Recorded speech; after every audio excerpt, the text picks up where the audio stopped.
Hello, everyone. Welcome back to another presidential prediction. Today is March 28th, 2022. Of course, we are talking about a late month prediction.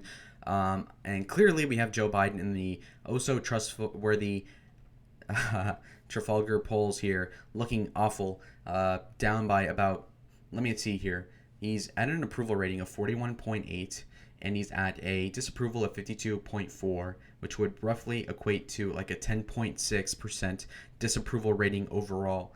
As we can see here, the strongly approved people are only at 13%, whereas the people that are strongly disapproving are double that. So, just given that, you can see that the passion for Joe Biden is half of what the hatred is for Joe down here in the graph.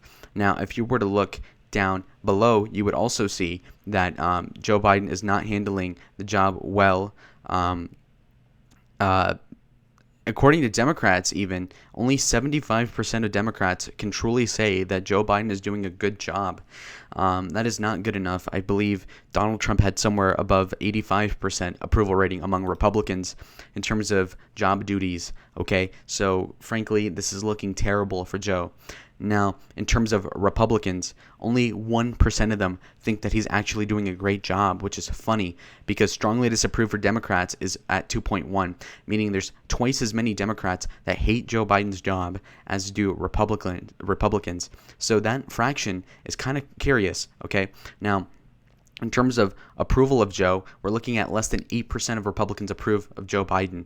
Okay, so there's more Democrats that disapprove of Mr. Biden than do Republicans, as a proportion inversed. Okay, it's very complicated, but I'm trying to explain a little bit here.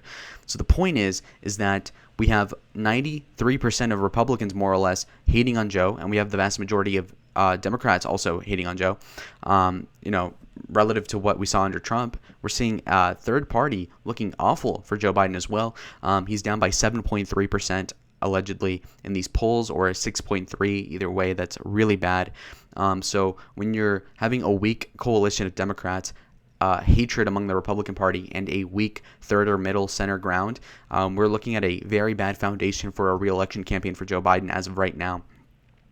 Obviously, we're looking at party participation. That all matters. Yes, there's more Democrats than Republicans, but not enough to compensate. And yes, women do vote Democrat, but not enough to compensate for what's about to happen, boys and girls. Now, as we can see here, I already filled out the states that are probably going to go one way or the other, no matter what. Obviously, we see that Joe Biden, at the age of 79, almost 80, is at a negative 10 disapproval rating, according to Trafalgar polls, which was the most accurate pollster, more or less, in 2020. Anyway, the point is that Donald Trump will have the entire base behind his back after a not so tumultuous and very easy and straightforward primary, I believe, in 2 to 3 years.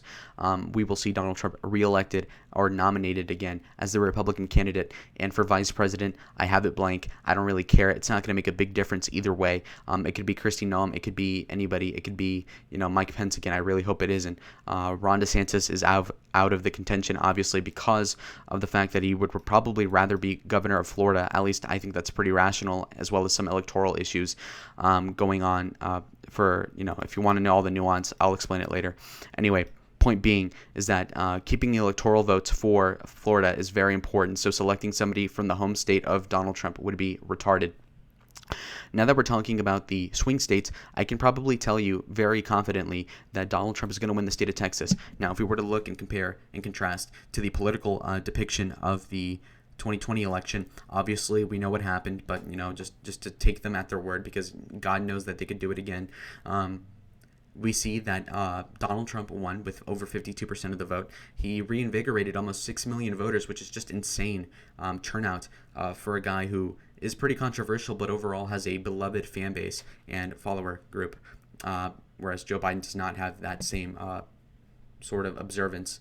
Now, in terms of Joe Biden in Texas, yes, he did narrow the gap over Hillary Clinton in 2016, but that is not enough to really win the election, in my opinion.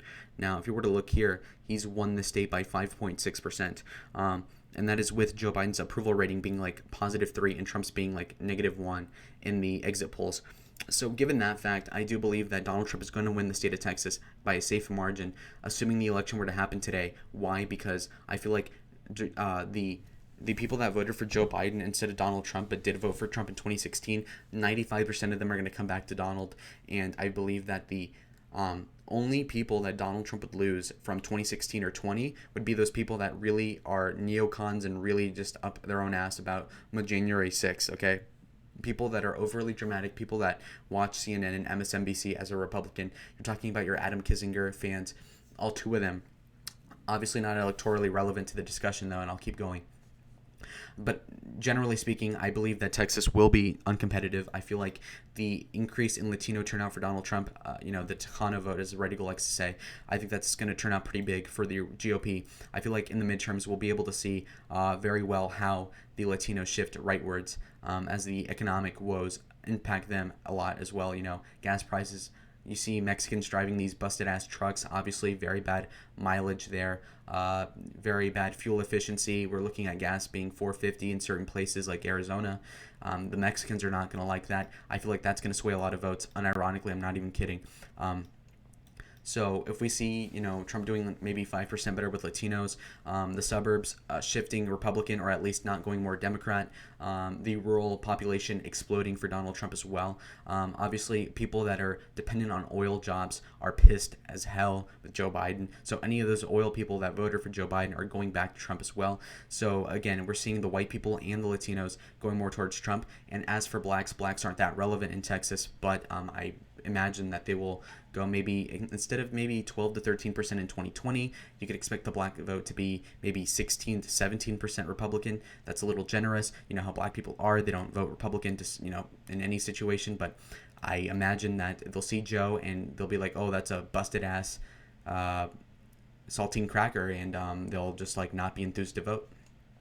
Anyway, in terms of states that are probably going to go Democrat, unfortunately, I'm going to leave the state of Colorado as lean Democrat, or maybe likely Democrat, because the demography has changed for Colorado. A lot of people like to blame Mexicans for this. It just isn't the case.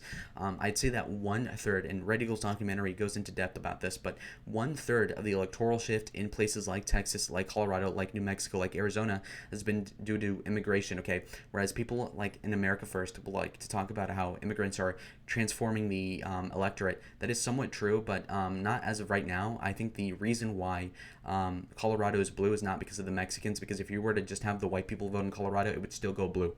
So because of that fact, I will say that the Latino vote will trend a little more Republican, so that'll offset any increase in immigration and registration of new immigrants from 2016 to 24, and we'll also see a shift of the suburban people that maybe voted for Gardner but not Trump. I think those will all come back home for Donald Trump in 24. I also believe that because of that, we're going to see the margin narrow from maybe I believe he lost by more than 10. So he lost Colorado by 13%, 13.5%, which is very embarrassing. A state that went by less than 5 to Hillary.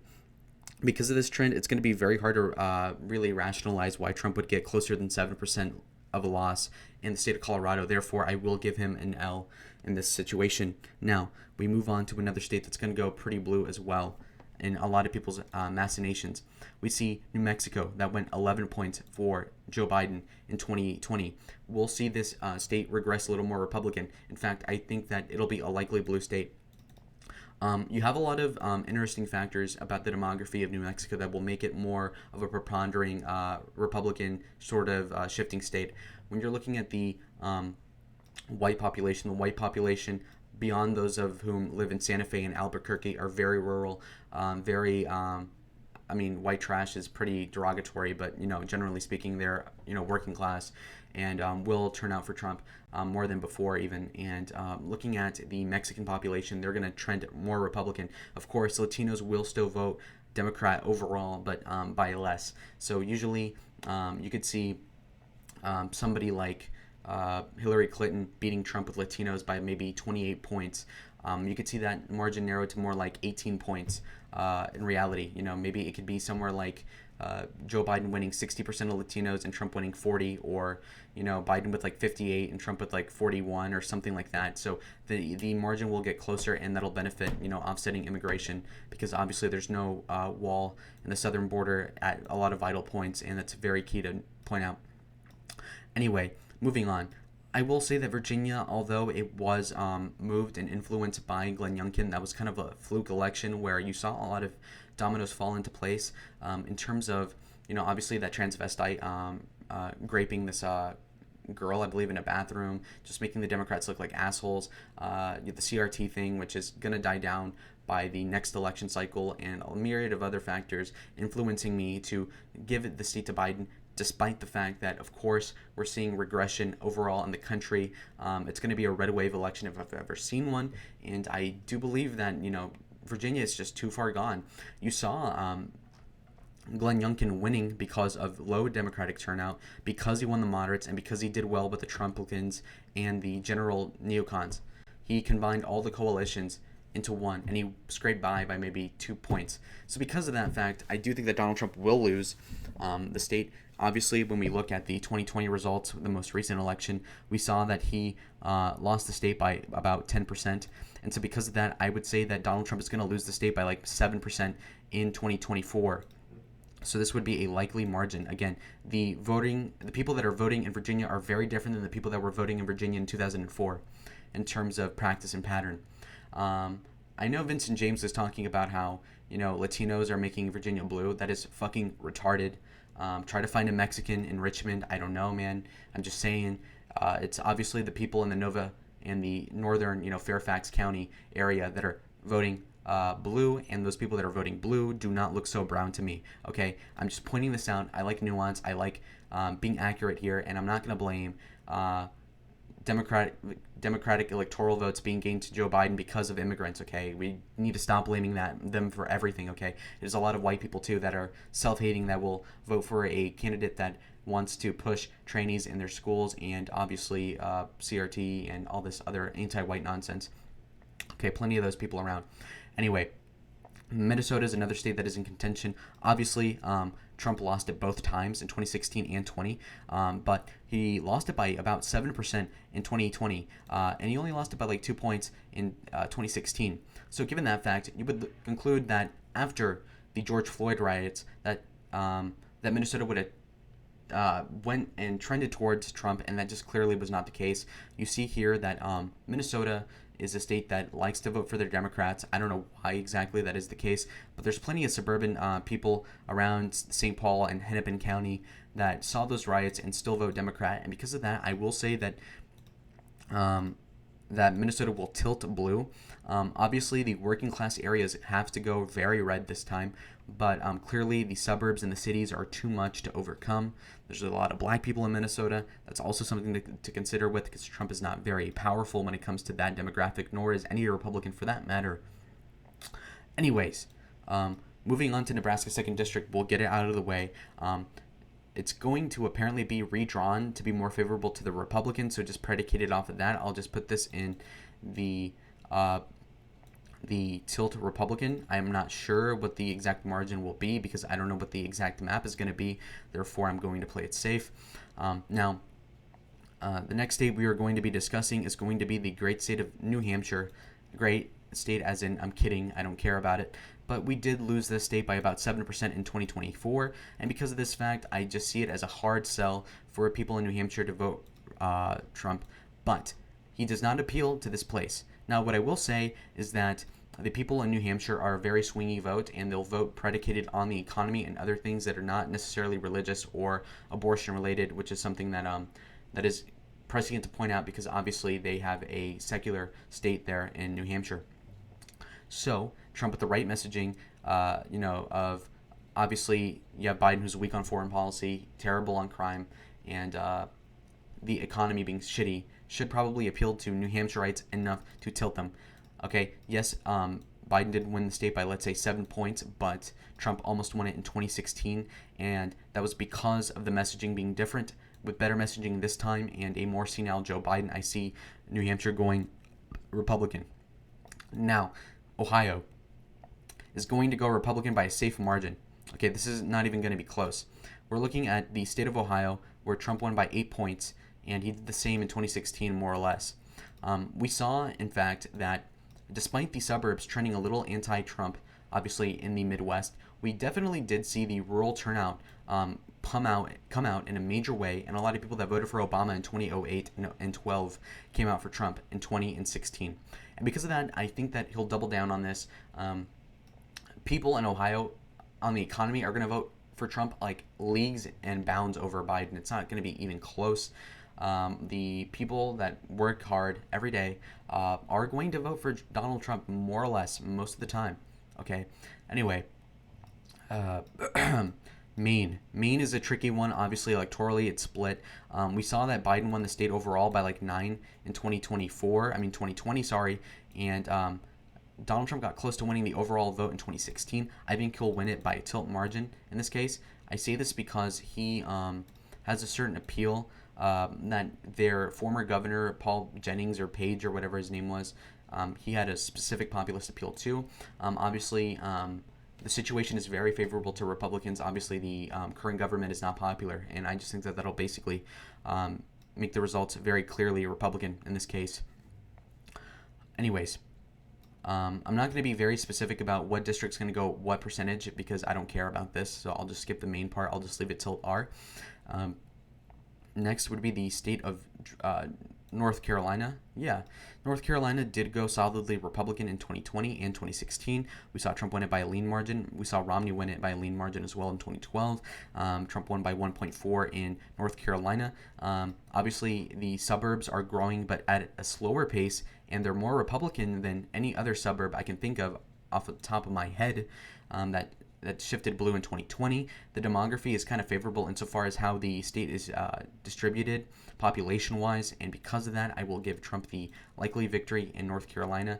Again, this is assuming that he gets high Republican turnout, a disproportionate amount of Democrats, and a solid majority of independent voters going his way. Now, the state of Georgia is going to be quite tricky, so I'll just go to Florida real quick. Now, Trump won Florida by around 3.5% in 2020, which is a miracle. It's very impressive. Obviously, this is due to the high inroads with Cubans and other Latino populations in the state of Florida. I think he'll continue this trend, and it'll be very obvious why. Now, Joe Biden was never popular to begin with in the state of Florida, even years ago, and any notion of the far left proposing anything is not palatable to the immigrants in Florida. And obviously, the white people in Florida are going to vote Republican. So, because of that fact, I will give Trump the likely victory in Florida. Seeing how he won it in very bad circumstances by that much in 2020, with the COVID thing, it's going to be very easy for him to win by like 6 or 7 in 2024, no doubt.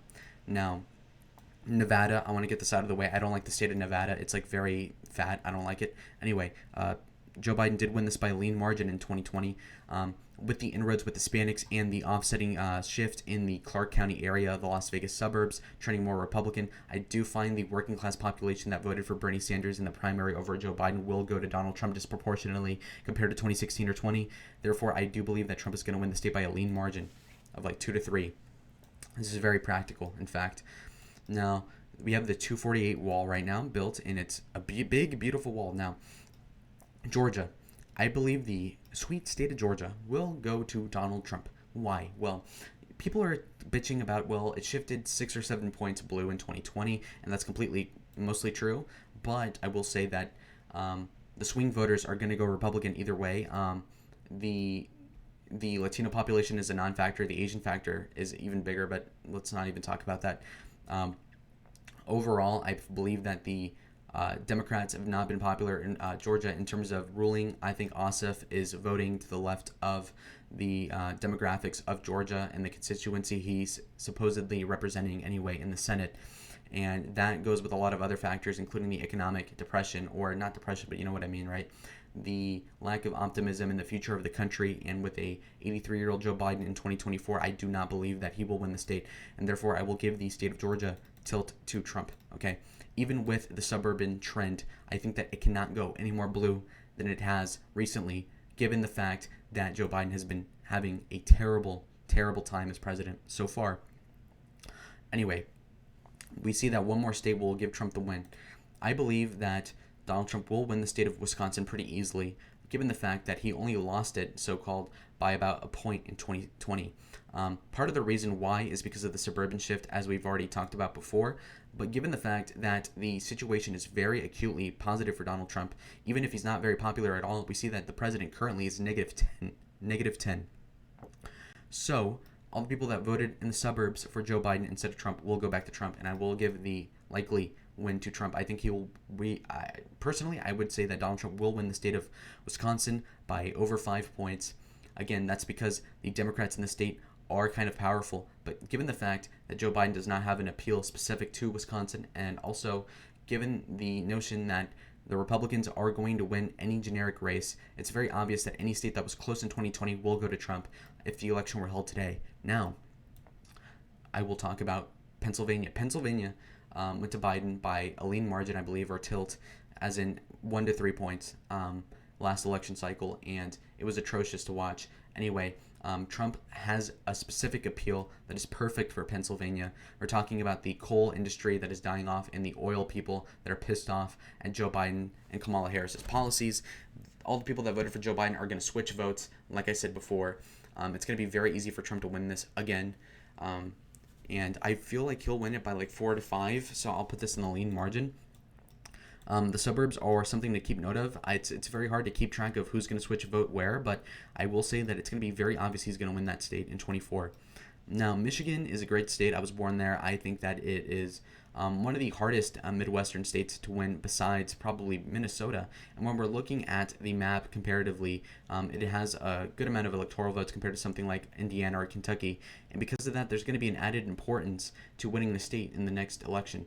And I just feel like the Donald Trump rallies are going to be bigger. I feel like the appeal to the rural white working class is going to elevate Donald Trump to an elite status in the Rust Belt in terms of electoral juggernaut ability.